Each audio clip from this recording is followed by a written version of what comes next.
Hello friends, રક્ષાબંધનના પર્વ નિમિત્તે ભાઈ બહેનના પ્રેમ વિશે હું 2 મિનિટ વાત કરવા જઈ રહ્યો છું. તો બધા ધ્યાનથી સાંભળજો અને વિડીયોને છેલ્લે સુધી સાંભળજો. રક્ષાબંધનનો પર્વ ભાઈ બહેનના પ્રેમ વિશેનો પર્વ છે. રક્ષાબંધનના પર્વ નિમિત્તે બહેન ભાઈને રક્ષા કવચ બાંધી અને ભાઈનું રક્ષણ કરવા માટેનું વચન આપતી હોય છે, અને સામે ભાઈ પણ બહેનનું રક્ષણ કરવા માટેનું વચન આપતો હોય છે. હવે હાલની પરિસ્થિતિ આપણે જોઈ રહ્યા છીએ તે પ્રમાણે ભાઈ માન, મોભો અને પ્રતિષ્ઠા લેવા માટે દાન લખાવતા હોય છે અને પ્રોગ્રામોમાં જતા હોય છે અને પ્રોગ્રામોમાં પૈસા આપતા હોય છે અને તે પ્રોગ્રામોમાં જઈ અને સન્માન મેળવતા હોય છે. તો તેનું જે ફળ મળવાનું છે પૈસાનું, તે ઓછું થઈ જતું હોય છે.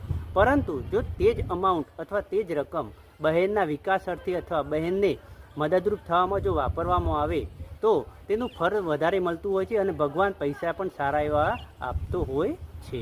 તેથી ફંડ કઈ જગ્યાએ વાપરવું તે મહત્ત્વની વસ્તુ છે. તો જ ભાઈ બહેનનો જે આ પર્વ છે, રક્ષાબંધનનો પર્વ, તે સાર્થક થયો તેમ આપણે કહી શકીએ.